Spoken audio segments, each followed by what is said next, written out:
तो ये जो 3 पॉइंटों में हम लोग WD देते हैं, 3 पॉइंटों में राइट ओवरी लेफ्ट ओवरी देते हैं, प्रॉपर इसकी जगह कैसे हाथ रखना है, जी किस तरीके से जी जी कितना वजन देना है, कितना वजन देना है। और जब हम दबा रहे हैं, एक पॉइंट पहला पॉइंट दबाया, तो ये कौन से हार्मोन को स्टिमुलेट किया, कौन से ऑर्गन को स्टिमुलेट किया। जब बीच वाला दबाया, हाथ के बीच वाले उसमें कलाई में, तो वो कौन से जगह कौन से हार्मोन को स्टिमुलेट किया। उसी तरह से जब कलाई के पास दबाया हमने तीसरे पॉइंट को, चाहे WD देते समय, चाहे राइट ओवरी या लेफ्ट ओवरी देते समय, तो कौन सा हार्मोन स्टिमुलेट हुआ, ये हमें पता होना चाहिए। जी फिर जी उसी तरह से जब हम पैरा पॉइंट देते हैं, पैरा पॉइंट अर्थात जो राइट में देते हैं, एक बार हम जी इस तरफ कोहनी के पास दबाते हैं, दोनों कोहनी के इस तरह से, और फिर कंधे के पास दबाते हैं। तो ये जी जब दबाते हैं, तो यहाँ से अगर हमने मान लो 1.5 पैरा दिया, या 1 पैरा दिया, या 2 पैरा दिया, 2 पैरा एडीएस निकालेगा। एडीएच हार्मोन का काम क्या है, वो हमारे किडनी में जाएगा, किडनी के पास जाकर नमक को और पानी को रोकेगा, नमक और पानी को रोकेगा, जिससे कि हमारी जो आर्टरीज है, नर्व है, वो सिकुड़ेगी, जिससे हमारी बीपी बढ़ेगी, है ना। तो इसने क्या करा, पानी को भी रोका, सोडियम को भी रोका, सोडियम को भी रोका। मगर यहाँ पर बात पानी और किडनी की नहीं है कि किडनी ये काम कर रहा है रेनिंग के द्वारा, यह एंजियोटेंसिनोजन 1 को बनाकर काम करवा रहा, बात उसकी नहीं है। बात यहाँ पर आया कि जब हमने एडीआर बनाया, तो एडीआर कहाँ से रिलीज हुआ हो, किसने भेजा एडीआर को, क्या ये परिवर्तन होके आया है या डायरेक्ट आया है। भाई जिस तरीके से जब हम थायराइड पी देते हैं, तो हाइपोथैलेमस से निकलने वाला जो रिलीजिंग हार्मोन है, वो कन्वर्टिंग करके तब पिट्यूटरी ग्लैंड भेजता है। जब हम लोग जी लेफ्ट में, इस लेफ्ट में पहले बाहर फिर अंदर दबाते हैं, तो यहाँ से कई सारे हार्मोन रिलीज होते हैं, छः छः सात प्रकार के हार्मोन रिलीज होते हैं। इसके अलावा डोपामाइन रिलीज होता है, इसके अलावा सेरोटोनिन रिलीज होता है ना। तो वो कन्वर्टिंग करके, यानी कन्वर्ट होके निकलता है पिट्यूटरी ग्लैंड से। मगर जब हम राइट में दबाते हैं, जब हम 2 पैरा देते हैं, 4 पैरा देते हैं, या 1.5 पैरा देते हैं, तो क्या वो भी कन्वर्ट होता है। अगर हम इन बारीक चीज़ों को नहीं समझेंगे, तो एक एक पॉइंट को जानने के लिए हमें बहुत ज़रूरी है कि हम किसी सीनियर के सामने निगरानी में साल 6 महीने बिताएं, ताकि जो छोटे छोटे जितने भी 99 पॉइंट है, उनका लॉजिक, जी जी उनके द्वारा बनाए गए हार्मोन, वह कैसे हमारे ऑर्गन के पास जाके काम कर रहे हैं, है ना। तो इन चीज़ों को हमें सीखने, हमें कहीं से नहीं मिलेगा, ये हमारा सीनियर ही बता सकता है। और सीनियर कब बताएगा बारीक से बारीक चीज, जब उसके पेट में घुसेंगे आप। जैसे जी सर जैसे जब एक स्त्री और पुरुष को विवाह होता है, तो उसके ससुराल से उसके माता पिता समझाते हैं कि बेटा, पुरुष के लिए, पुरुष के पेट से दिल तक जाया जाता है। तो स्त्री क्या करती है, बढ़िया बढ़िया खाना बनाती है, बढ़िया बढ़िया खाना बनाती है, ताकि मेरा पति मेरा खाना खा के संतुष्ट हो, और मेरे प्रति उसका भाव अच्छा रहे। जी ठीक उसी तरह से हमारी बॉडी के ऑर्गन भी अलग अलग हार्मोन बनाते हैं, मगर इसकी जानकारी हम गुरु से ले सकते हैं। तो गुरु को इसी तरीके से इतना विश्वास पात्र बनना चाहिए गुरु का, कि गुरु के पेट में घुसकर गुरु के द्वारा जितनी भी अर्जित करी हुई चीजें हैं, उनको हम बाहर निकालकर अपने अंदर ले सकें। और वो कब होगा, जब हम गुरु के प्रति अपनी भाव, अपनी भक्ति, जी अपना विश्वास, अपना कॉन्फिडेंस और समर्पण करते हैं, हम खुद को समर्पण करते हैं गुरु पे, तब ये चीजें मिलती है। जी और नहीं जी सर तो सिर्फ किताबी भाषा मिलेगी आपको। जो किताब आपके पास है, जी वही किताब वो पढ़ा के जी आपसे जी पिंड छुड़वा लेंगे। जी जी तो न्यूरोथेरेपी देखा होगा आपने, सुना भी होगा आपने, कि आश्रम में हाँ गुरु जी शिष्य परंपरा से सीखी गई थी ये जी जी न्यूरोथेरेपी। गुरु शिष्य परंपरा से सीखने वाली पद्धति है। और ये सीखने वाली पद्धति है, मैं बार बार बोल रहा हूं, सीखने वाली पद्धति है। इसके अलावा हम लोग जो जी एनाटॉमिक पढ़ते हैं, फिजियोलॉजी पढ़ते हैं, ये जो जानकारियां इकट्ठी करते हैं, इतनी सारी चीजें, ये इसलिए करते हैं क्योंकि हमारे अंदर जितना समाएगा उतने हम एक्टिवेट होंगे।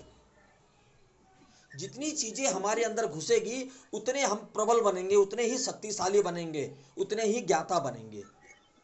क्योंकि किसी, ये तो साइंस है, ये तो ट्रीटमेंट है, स्वास्थ्य से जुड़ी हुई चीजें हैं, इसको तो जितना ग्रहण करेंगे उतना कम है।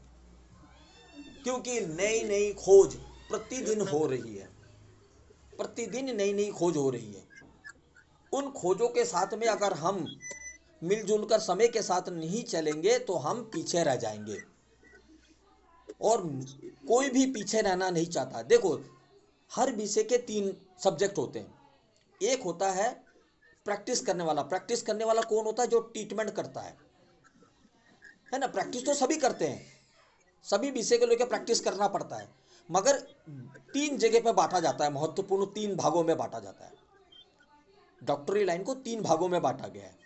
जैसे एक व्यक्ति है जो पेशेंट को बहुत अच्छा ट्रीटमेंट देता है, उसके पास पेशेंट बहुत आते हैं, सुबह से शाम तक उसके पास लाइन लगी रहती है, उसके पास फुर्सत नहीं होता।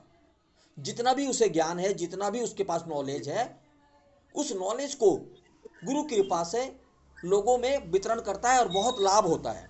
एक व्यक्ति तो वो होता है जो ट्रीटमेंट देता है, और एक व्यक्ति वो होता है जो न्यूरोथेरेपी को बहुत अच्छे ढंग से सिखा सकता है, बहुत अच्छे ढंग से सिखा सकता है, जिसे बोलते हैं टीचर, प्रोफेसर। जैसे श्री नवल किशोर जी, श्री नवल किशोर जी हैं जो न्यूरोथेरेपी को बहुत अच्छा पढ़ाते हैं, बहुत अच्छा पढ़ाते हैं। इसमें कोई दो राय नहीं। आप किसी से भी पूछ लो, कोई भी कहेगा, इस बात को कोई समर्थन नहीं करेगा, इस बात को कोई नहीं टाल सकता कि श्री नवल किशोर जी अच्छा नहीं पढ़ाते। ठीक है, उसी तरह से आचार्य जी, आचार्य जी श्री रामचंद्रन जी बहुत अच्छा, वो फार्मूला बहुत अच्छा बना लेते हैं, फार्मूला बहुत अच्छा बना लेते हैं। अनूप प्रजापति जी बहुत अच्छा फार्मूला बना लेते हैं। दीपांजन जी बहुत अच्छा फार्मूला बना लेते हैं। यानी कि उनको रिसर्च करने का शौक है। क्या?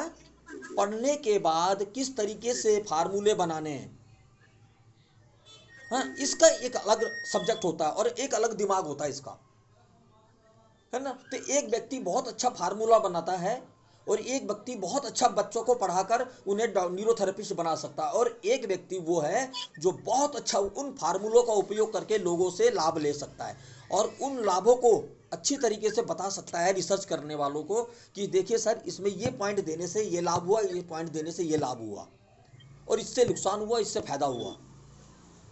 अब वही व्यक्ति जो ट्रीटमेंट दे रहा है, अगर वो रिसर्च करने बैठ जाए, पढ़ने बैठ जाए, तो क्या ट्रीटमेंट दे पाएगा? अगर रिसर्च करने वाला व्यक्ति अगर बच्चों को पढ़ाने बैठ जाए तो क्या फार्मूले बना पाएगा रिसर्च करके? नहीं बना पाएगा। तो इसीलिए जिसको जिस चीज में बड़ा मजा आता है, जिस चीज में अगर आपको ट्रीटमेंट देने में मजा आता है, तो आप ट्रीटमेंट देने की तरफ आकर्षित होइए। अगर आपको न्यूरोथेरेपी पढ़ाने में बड़ा मजा आता है, किताब की हर बात एक बार में याद हो जाती है, जब मैं पढ़ाता हूं तो मुझे बड़ा मजा आता है, एक एक सवाल का जवाब दे पाता हूं मैं। जो बच्चे पूछते हैं, बच्चे मतलब जो न्यूरोथेरेपी सीख रहे हैं, जब वो सवाल करते हैं तो मैं उसका जवाब बड़े कॉन्फिडेंस के तरीके दे पाता हूं और बच्चा संतुष्ट होता है। तो उसे पढ़ाना चाहिए, उसे पढ़ाने पे पूरा फोकस करना चाहिए। एक व्यक्ति वो है जो बहुत पढ़ाई करता है और फार्मूले बनाने में बड़ा इंटरेस्ट है। जब भी वो बात करता है, कोई उससे पूछता है कि सर ये क्या, कैसे करना चाहिए, तो वो कहानी के साथ बताकर एक एक फार्मूले के बारे में बता पाता है वो, जबकि उसके पास वो फार्मूला लिखा हुआ नहीं है, या जो फार्मूले बने हुए हैं उसके बारे में बताकर, डिस्कशन करके, बता के, कि लॉजिक के साथ बता के, तब वो बोलता है कि भाई न्यू जिन फार्मूला क्यों देना है, ये बेटर प्लस न्यू गॉल क्यों देना है, बेटर देना चाहिए कि नहीं चाहिए, या कोल्ड ट्रीटमेंट देना चाहिए बेटर के जगह पर, या न्यू गोल्ड ट्रीटमेंट देना चाहिए, या इंजरी ट्रीटमेंट देना चाहिए। इंजरी ट्रीटमेंट में थाइमस कौन सा देना चाहिए? क्या 4 वाला थाइमस देना चाहिए, या 18 वाला, या 16 वाला देना चाहिए, या 4 वाला देना चाहिए, या 2 वाला देना चाहिए, या 1 पॉइंट लीवर 1 थाइमस वाला देना चाहिए, है ना, या लिम्फ नोड देना चाहिए, या आर्मपिट को उकसाना चाहिए, या इसके बॉडी में इन्फेक्शन है जिसके कारण से, इन्फ्लामेशन है जिसके कारण से बोन मैरो में ब्लड नहीं बन रहा है, या WBC नहीं बन रही है, या प्लेटलेट कम बन रहा है, या बी सेल्स कम बन रहे हैं, या टी सेल्स कम बन रहे हैं, तो उसके लिए कौन सा फार्मूला देना चाहिए? तो ऐसे लोग जो हैं उनको कहते हैं रिसर्चर, यानी कि वो रिसर्च करने वाले लोग हैं। जिन चीज़ों के बारे में मैं बता रहा हूँ ये सभी आप जानते हैं, मगर आप बताइए, अभी मैं आप जितने भी लोग हम लोग यहाँ पर है, मुझे लगता है कि इसमें से बहुत लोग जानते होंगे, ऐसा कि नहीं नहीं जानते होंगे, जो लोग किताब पढ़ते होंगे वो लोग जानते होंगे कि अगर किसी को बोन मैरो को उकसाना हो, RBC WBC प्लेटलेट इत्यादि बनाने के लिए, तो कौन सा फार्मूला देना चाहिए? कोई जिसको मालूम हो बताइए, जो भी मालूम है बताइए, क्योंकि फिर मैं बता दूंगा आपको। बात रखिए जी, बताइए। कोई भी बता सकता है, ऐसा कोई बात नहीं है, शर्माने की कोई बात नहीं है। सही, जब तक हम बोलेंगे नहीं तो सीख ही भी नहीं पाएंगे ना हम। हमें समझना है, हम लोग सभी न्यूरोथेरेपिस्ट हैं, इसमें कोई शर्माने की बात नहीं है। हम एक दूसरे के सामने बात रख सकते हैं जी, कोई भी रख सकता है अपनी बात जी। चलिए मैं बताता हूँ, तो मैं बताता हूँ कि बोन मैरो को उकसाने के लिए गुरुजी ने कौन सा फार्मूला बनाया। अगर आप लोगों ने एनाटॉमिक, न्यूरोथेरेपी एनाटॉमिक पढ़ा है, न्यूरोथेरेपी एनाटॉमिक अगर आपने पढ़ा है तो आपको कोई परेशानी नहीं होगी। उसमें लिखा हुआ है, आप जाके देखना, बोन मैरो को उकसाने के लिए हाफ कुंडली 6 सेकेंड एक बार, हाफ कुंडली 13 सेकेंड एक बार, और हाफ कुंडली 20 सेकेंड एक बार जब देते हैं तो ये बोन मैरो को उकसाता है। किस लिए उकसाता है? ताकि आपके रक्त बन सके। अगर किसी कारण से RBC डैमेज पैदा हो रहा है या बीमार पैदा हो रहा है, उसको भी ठीक करेगा, जी है ना। तो ये जो बातें हैं, ये जो चीज़ें हैं, तो हमेशा ध्यान रखिए। हम जितने लोग भी इस समय 17 लोग जुड़े हुए हैं, 17-18 लोग जुड़े हुए हैं, आप इस चीज़ को हमेशा नोट रखिए कि हर व्यक्ति पढ़ाने का लायक नहीं होता है, और हर व्यक्ति रिसर्च के लायक नहीं होता है, और हर व्यक्ति प्रैक्टिस के लायक नहीं होता है। क्यों? उसका इंटरेस्ट अलग अलग होता है। लायक नहीं, मैंने इंटरेस्ट के लिए बोला है, लायक ये ना समझे कि न्यूरोथेरेपिस्ट नहीं, गलत मतलब मत निकालना बिल्कुल भी। वो मैं बोल रहा हूँ कि अपना अपना एक इंटरेस्ट होता है, पढ़ने का, पढ़ाने का, करने का एक इंटरेस्ट होता है। तो जिसको जिस चीज़ में इंटरेस्ट है उसकी तरफ फोकस करे, वो उसी में पैसा कमा सकता है न्यूरोथेरेपी में। भाई अगर आप न्यूरोथेरेपी सिखाओगे तो भी तो आपको पैसा मिलेगा। अगर आप न्यूरोथेरेपी का ट्रीटमेंट दे रहे हो तो भी तो पैसा मिलेगा आपको।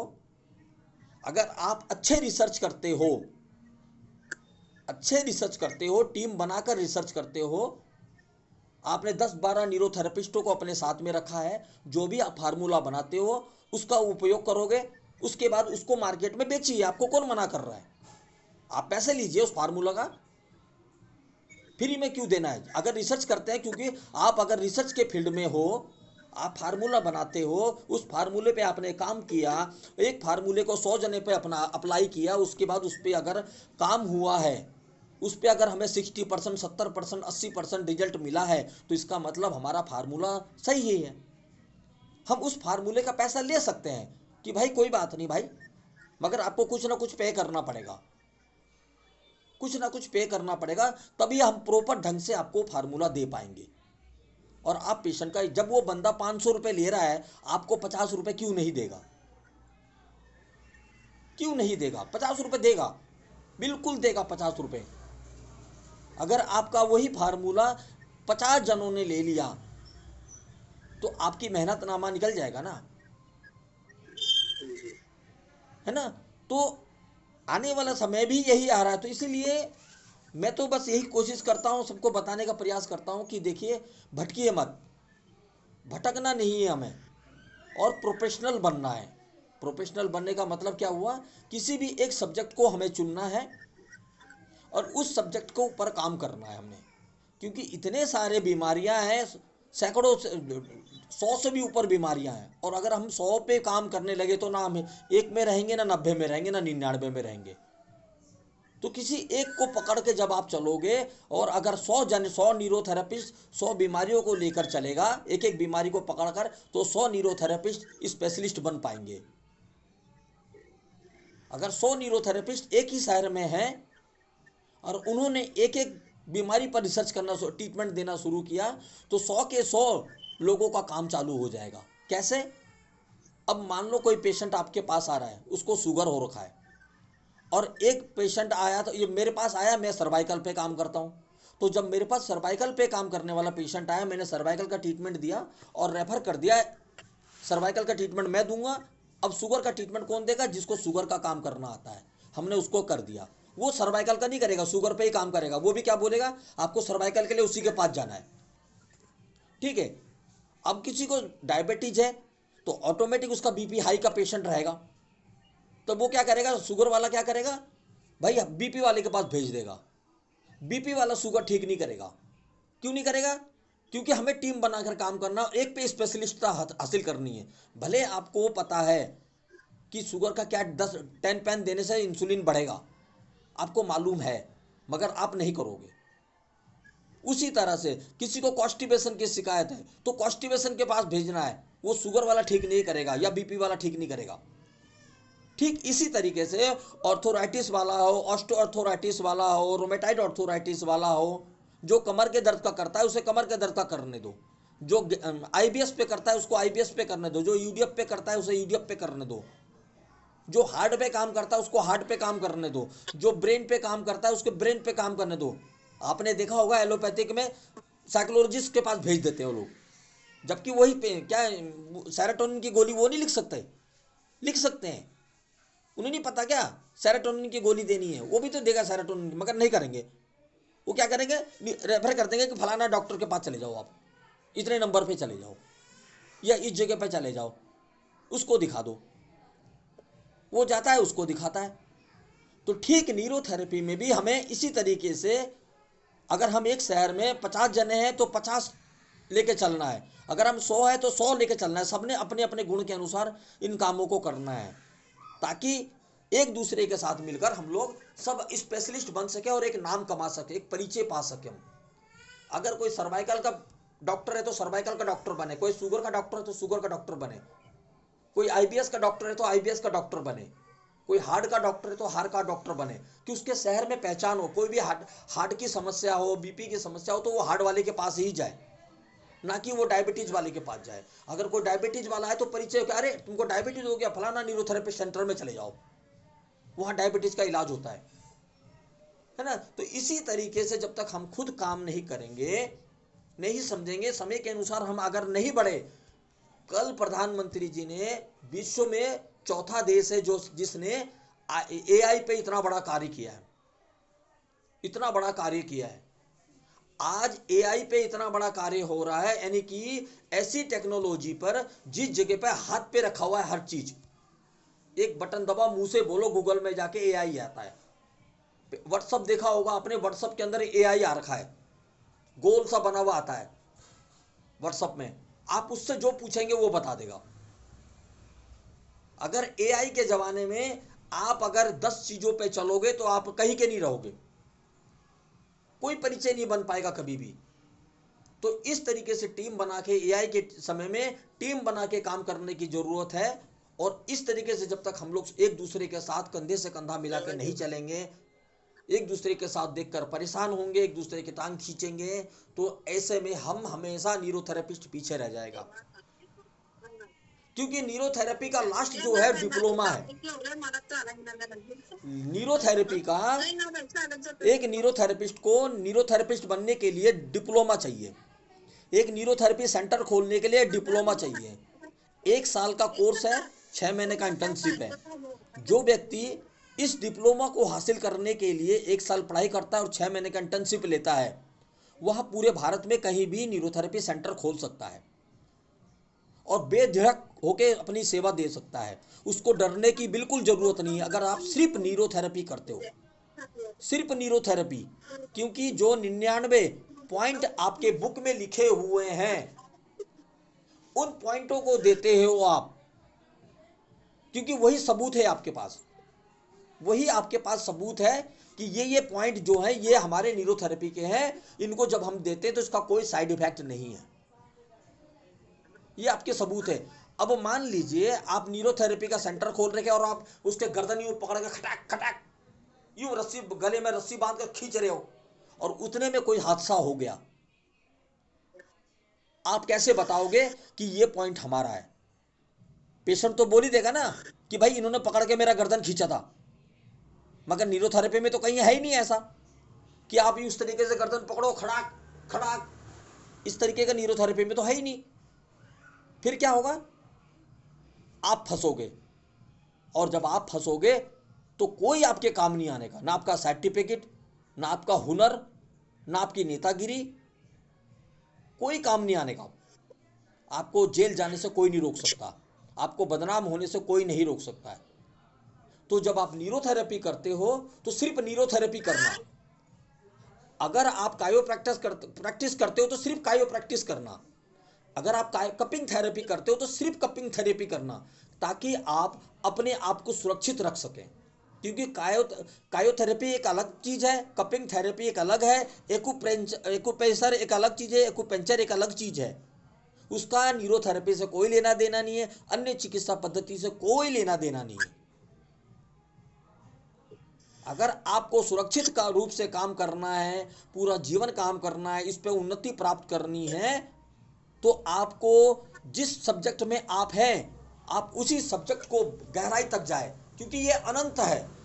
न्यूरोथेरेपी अनंत है, इसकी कोई गहराई की सीमा नहीं है, कोई गहराई की सीमा नहीं है इसकी। इसमें इतना भंडार है, जब आप इसको पढ़ने लगेंगे तो आपको लगेगा कुछ नहीं आता मुझे, तो आपको दूसरे सेशन में जाने की जरूरत क्या है? अगर आप न्यूरोथेरेपिस्ट हो और 6 महीने जाके आपने कायोप्रैक्टर सीखा या कपिंग थेरेपी सीखी, तो आप 6 महीने न्यूरोथेरेपी चला गया ना आपका पीछे। अब आप न्यूरोथेरेपी सीखोगे या कपिंग थेरेपी को आगे बढ़ाओगे? कुछ ना कुछ तो कपिंग थेरेपी में भी करना पड़ेगा ना आगे बढ़ने के लिए। कपिंग को भी आगे बढ़ाने के लिए आपको डेली रिसर्च करने पड़ेंगे, पढ़ने पड़ेंगे, जानकारी इकट्ठे करने पड़ेंगे कि कौन से नर्व में कटोरी लगानी है, किस जगह पे कटोरी लगाना है। तो आप ना तो न्यूरोथेरेपिस्ट रहेंगे ना कपिंग वाले रहेंगे। तो इसीलिए अगर आप कपिंग करते हो तो कपिंग कीजिए। मुझे एक कॉल आया, क्या आप कपिंग न्यूरोथेरेपी सेंटर है? मैंने हाँ जी, मेरा साहा न्यूरोथेरेपी सेंटर है। तो कहने लगे आप कपिंग करते हो क्या उसमें? मैंने सर कपिंग अलग थेरेपी है, मेरा न्यूरोथेरेपी सेंटर है। मैं बोल तो रहा हूँ आपको, मेरा कपिंग थेरेपी सेंटर नहीं है। कह रहे नहीं न्यूरोथेरेपिस्ट लोग तो करते हैं। मैंने मुझे नहीं पता जी इस विषय में, मेरा तो न्यूरोथेरेपी सेंटर है। अब देखिए उन्हें कैसा मालूम है कि न्यूरोथेरेपी वाला कपिंग भी करता है? इसका मतलब करते हैं ना लोग कि एक न्यूरोथेरेपिस्ट कपिंग भी करता है। तो इससे क्या बदनाम हो रहा है? कपिंग वाला बदनाम हो रहा है या न्यूरोथेरेपी बदनाम हो रहा है? या उस बंदे की तारीफ हो रही है ये कि वो न्यूरोथेरेपिस्ट होके कपिंग की थेरेपी कर रहा है और नाम ले रहा है न्यूरोथेरेपी का? ना वो न्यूरोथेरेपिस्ट बन पाया ना कपिंग थेरेपिस्ट बन पाया। अगर वो कहता मैं कपिंग थेरेपिस्ट हूं तो उसी से उसका परिचय होता, मगर वो ना न्यूरोथेरेपिस्ट बन पाया ना कपिंग थेरेपिस्ट बन पाया। कल के दिन अगर उस पर कोई दिक्कत आती है, ना न्यूरोथेरेपिस्ट वाला खड़ा होगा ना कपिंग वाला खड़ा होगा। तो इसीलिए आप अगर न्यूरोथेरेपिस्ट है तो न्यूरोथेरेपिस्ट पे फोकस कीजिए, इसको पढ़ाई कीजिए, इसकी नॉलेज को इकट्ठा कीजिए। आप देखिए आपको कोई नहीं रोक सकता। अगर आप कपिंग वाले हैं तो कपिंग कीजिए, आपका कोई हाथ नहीं पकड़ सकता, आपकी तरक्की कोई नहीं रोक सकता। मगर किसी चीज को मिक्स करेंगे तो ना आप न्यूरोथेरेपिस्ट रह पाएंगे ना कपिंग थेरेपिस्ट वाले रह पाएंगे, क्योंकि दोनों में आपको खतरा हो जाएगा। क्योंकि जब दोनों मिक्स करेंगे, क्योंकि भाई कपिंग थेरेपी एक अलग सब्जेक्ट है, बिल्कुल अलग सब्जेक्ट है, अलग चिकित्सा पद्धति है। वो बाहर की चिकित्सा पद्धति है, इंडिया की चिकित्सा पद्धति नहीं है। कपिंग थेरेपी वो विदेशी पद्धति है। अब क्या विदेश से आएगा कोई कपिंग वाला आपको बचाने के लिए या आपके सपोर्ट में खड़ा होगा? अगर वही आप न्यूरोथेरेपिस्ट हैं और आपको ऊपर कोई समस्या खड़ी होती है तो सैकड़ों न्यूरोथेरेपिस्ट आपके पीछे खड़े हो जाएंगे। वो भी कब? जब आप कहते हैं सिर्फ न्यूरोथेरेपी सेंटर है मेरा, सिर्फ न्यूरोथेरेपी सेंटर है। किस मुकाम पे खड़ा हो जाएगा? क्योंकि उसे पता है हमारे पास 99 पॉइंटों का सबूत है, हम इसको दिखाकर हम अपनी बात को रख सकते हैं कि देखिए हमने ये पॉइंट दिया था, ये न्यूरोथेरेपी का पॉइंट है, ये लिखित में है हमारे पास, बुक में है हमारे पास, इसका उल्लेख बुक में है, मैंने ये बुक दिया था, इसका कोई साइड इफेक्ट नहीं है। सर सर हाँ जी। नमस्ते सर। जी। सर एक क्वेश्चन, सॉरी टू इंटरप्शन। हाँ। सर एक पेपर कटिंग आई थी ग्रुप में आज, उसमें लिखा था कि सुप्रीम कोर्ट बहुत सख्त हो गई है, परंपरागत और गैर परंपरागत जो चिकित्सा पद्धति है अरे उसकी प्रैक्टिस रुको करने रुको रुको वाले रुको रुको गवर्नमेंट से रजिस्टर्ड होनी रुको रुको चाहिए। रुको रुको रुको मैं इस बताता तरह हूँ। का एक कटिंग आया था।